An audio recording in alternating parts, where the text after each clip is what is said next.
appreciate the opportunity. My name is Jose Malvido, Chicano Yueme and Tonatum. I was born and raised in Ajo, Arizona, and for the last 30 plus years of my professional life and other aspects of life, I've dedicated my life to social justice, to helping people, whether it be working in the medical field of providing access to healthcare to elders, food, um, running immigration programs and managing them in Somerton, Phoenix, and Tucson, um, community centers, in addition to that, creating a home healthcare organization to meet the needs of the elderly so that um, you're called high utilizers don't really have options instead of emergencies going to the emergency room to do a lot of prevention work so we can have medical providers go to their homes to provide support to them.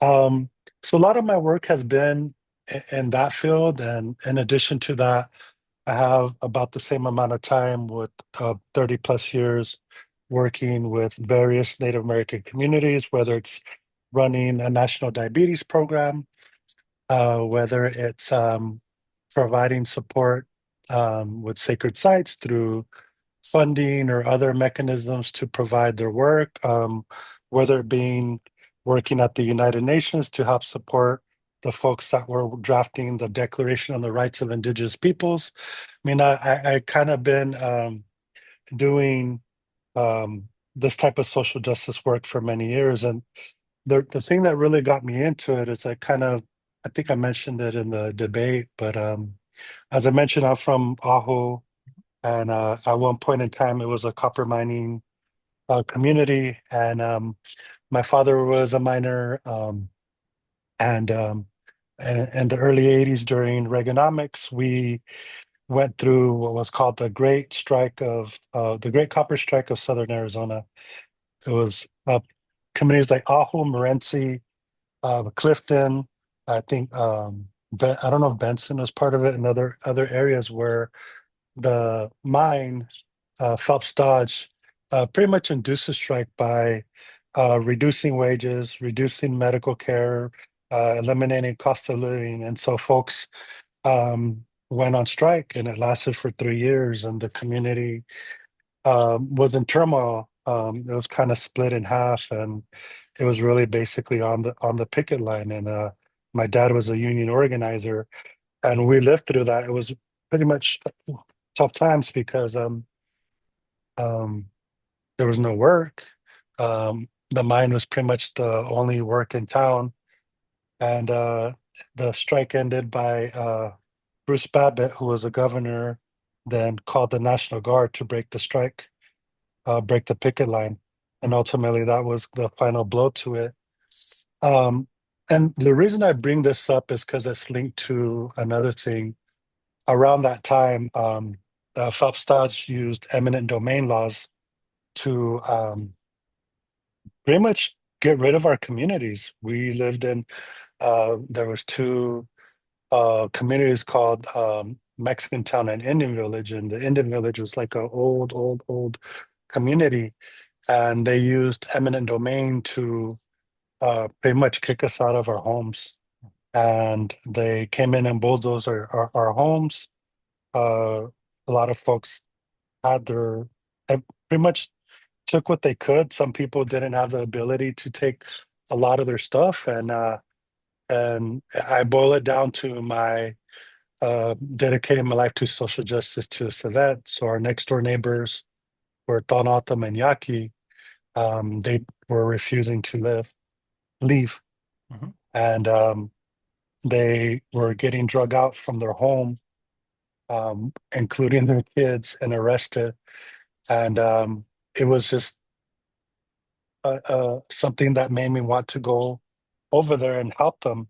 And I tried to help them, but I was just a little kid. So those kind of critical junctions in life were the things that helped me, I guess, my perspective from where I first met Cesar Chavez at that time, and later on when I moved and went to community college was um, running boycotts, working with the United Farm Workers to learning that organizing structure to later on implementing that into prayer runs that we do. That's called the Peace and Dignity Journeys. It's a intercontinental prayer run from Alaska to Colombia. We did this last time and we just finished in December.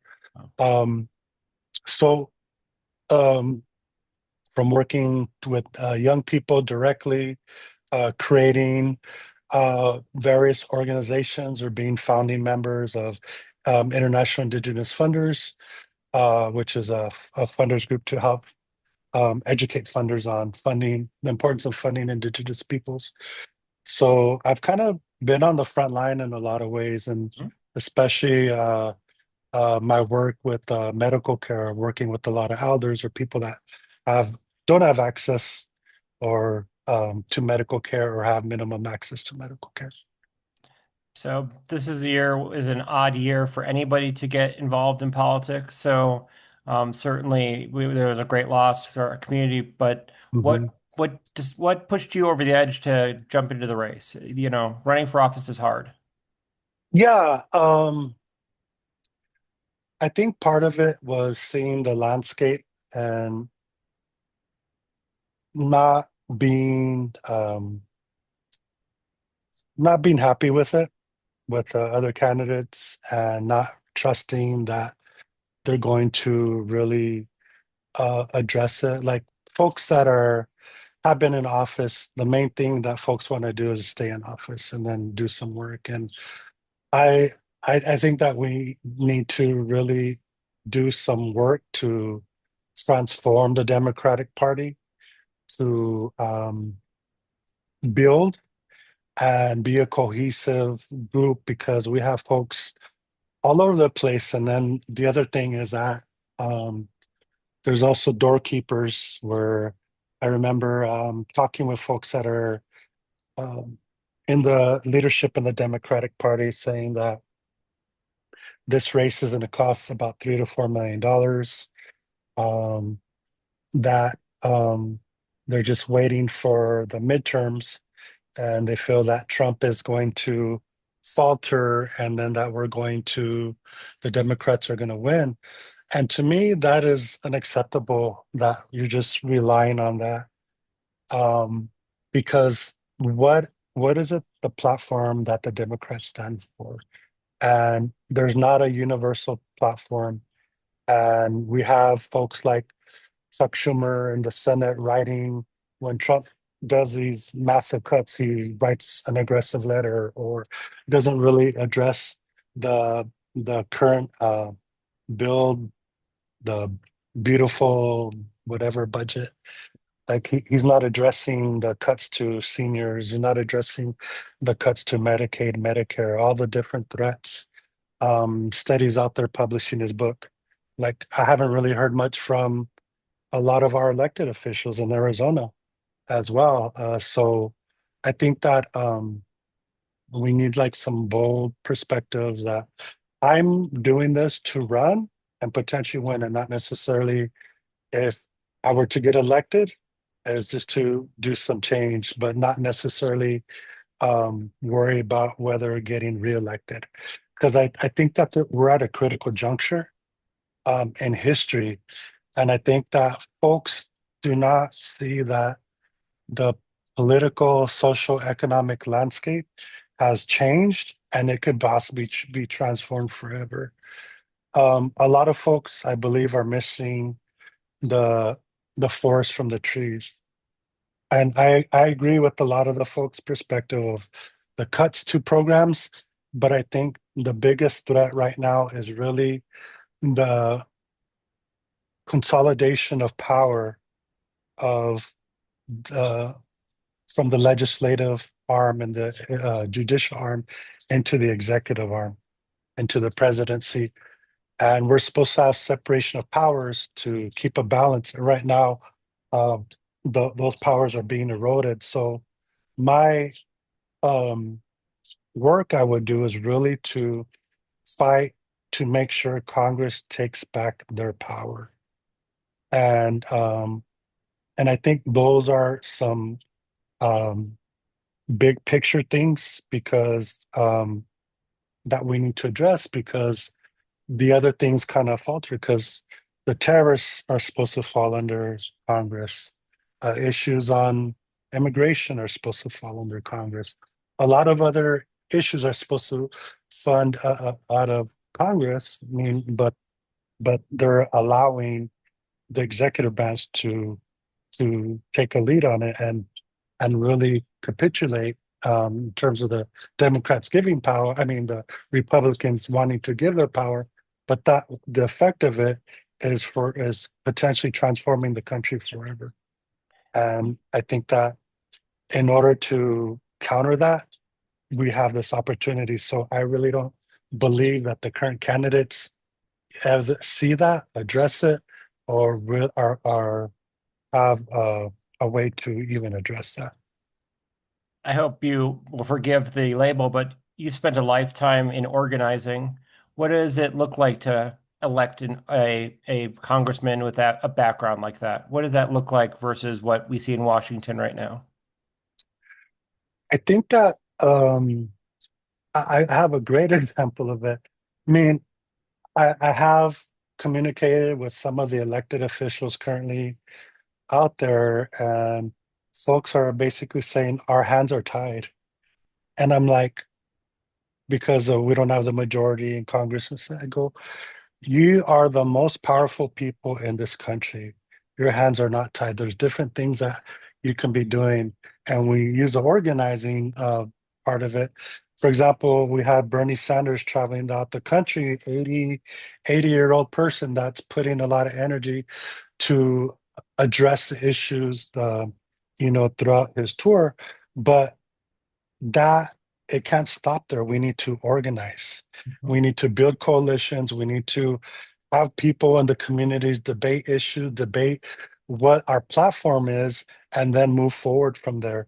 Because I think that we don't have um, uh, like there are people that are doing that with the different groups, but really connecting them. I think that another aspect of it is we these last several years we've got into specialization, whether it's industry, whether it's politics, or something to that effect. I think we need to dial it back a little bit and kind of address larger issues. And I think it's really taking back our country, taking back the Congress and the Senate, and not necessarily in terms of, yes, in terms of seats, but it's really the restoring the balance of power between the three branches. I live in Midtown Tucson. I've been to Ajo a few times. I've worked out there a little bit in my lifetime, but I don't have a perspective of a rural perspective. But what are your neighbors telling you? What are your neighbors seeing in terms of what's going on in America right now? Is it the same thing I am, or is it different? I think one of the things that's really unique about the folks out there is they're looking for people that are authentic, people that aren't just spinning issues that come in from consultants or think tanks, and just somebody that is real and that is authentic. When I was doing the campaign or getting the petitions, and I went down there and I spent like a good half an hour speaking with somebody that's a MAGA Republican and talking Mhm. about her husband. It's good that he stays home because he wants to pull his guns out. And it's like, after going back and forth for a long time, that was one of the messages she says that we might not agree, but I respect that you're authentic, and we need people like that to represent the people. The other thing that has been brought up is really in rural communities, especially those that are unincorporated, is that um, the lack of support for the educational institutions like the public school system. In my community, um, they had to recruit folks from other countries that believed that the low wages would be good in comparison. So they're great teachers, but it just shows that the attention to the public education system, and we've had Democrats in control of a lot of it for years, Mhm. but we have fallen to the very bottom in the state, and especially in southern Arizona, of educational attainment. And I think part of it is really um, the pay for teachers. I have a lot of friends that are teachers and they do it for the love of the work. But why should teachers spend their own money in Mhm. order to buy supplies, in order to buy pencils, pens, other types of things, in order to teach their students? And I really believe that we need to get some additional funding for teachers to supplement the income for teachers. That way we can have folks.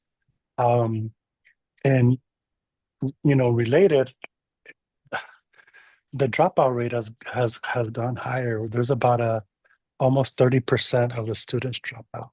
That's right. That's a failure. We're failing our youth.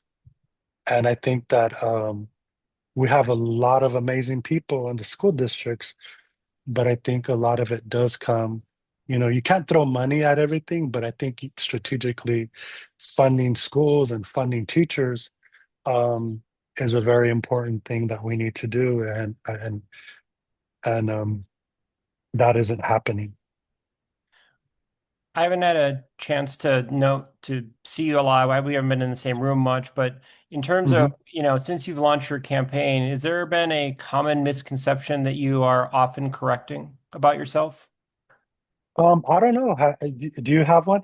No, I don't, but I think it's a No. good opportunity to talk to candidates about, I'm in it for this reason or something like that. Just a correct the record kind of Yeah, moment. I think that kind of a little bit on the flip side, there's folks um, that were representing Daniel Hernandez or Adelita that are sending me messages that I really didn't know about you, and I think that I really like what you're saying, and I don't know if there's misconceptions, but I think probably as the campaign grows, there'll probably be some stuff out there, but I don't know of any misconceptions that I have. I think that I speak on a lot of issues that other Democrats don't speak on, whether the motive, I don't know, whether it's because of perspective, they don't want to do it, it's a touchy subject, or whether they receive funding for that. Um, but I think I've been pretty open to where I stand, and um, I haven't heard anything yet, but I'm sure I will, which is fine. But the one thing I do want to share is that I'm a very chill person, but when it comes to representing people, especially the folks that don't have a voice, I become fierce. Mhm. I'm a fierce protector of those that can't protect themselves, of communities that are scapegoated, of populations that are underrepresented or not receiving support. I'm a very fierce when it comes to that. And I think one thing that is, I think, a little bit different is that, when folks are elected to office, there's like a pecking order where you have to kind of learn your way, you kind of play your part. I think we don't have the luxury to do that, or that's not even my way. And I think that's why some of the folks in well, a lot of the leadership in the Democratic Party, I went to school with them. They know who I am. So they know how I speak my mind. And when it when it comes to negotiating, when it comes to working with folks, I could do that. But at the same time, I'm a no nonsense person, and I'm very transparent. And I think that that's kind of one of the things that we really need um, in Congress, because um, you know the thing that I really question is just the political posturing of some of the folks, whether wanting other office or why they want to run, and and it's I just think that that's whatever, but I think that we really need to seize on the moment that history is calling us to do, to really take back our country. And that's why I'm in this race. I've got time for one more question, and I'm going to give it to you. What is a question I haven't asked that you want to talk about today? I think one that's a touchy subject, and that maybe there is there's a little bit of misconception. After World War II, we said never again as the world. There was a convention on genocide, the League of Nations and the UN was created. Other international institutions were created because of the Holocaust and the genocide. And we find ourselves in this again. And it's just really heartbreaking to hear on a daily basis that people are being massacred, that there are some politicians in the state of Israel that want to eliminate the Palestinians. And it's heartbreaking, it's wrong. And I think that we need more Democrats to speak about it. It's not something that it doesn't matter what country, it's not uh, wherever that happens, I'm not for. Um, so I think that's something that I brought this up in the last debate to both Adelita and Daniel. I brought it up twice, and they didn't want to address it. They Mhm. didn't address it, and I think that we really need to do some soul searching, because in the future, the history is going to look back at us as like, why didn't we do something? Why didn't we address these issues? So I think that it's something that's heartbreaking. It's something that it is frustrating. It's something that's even infuriating, because we have folks that are not wanting to address this for a variety of reasons. And I think at least no issue should be off limits, especially if we're going to be running for Congress, and we should be accountable to all these issues. And I think that that's one of the things I wanted to address. The other thing is really going back to similar with the teachers, is really increasing the minimum wage.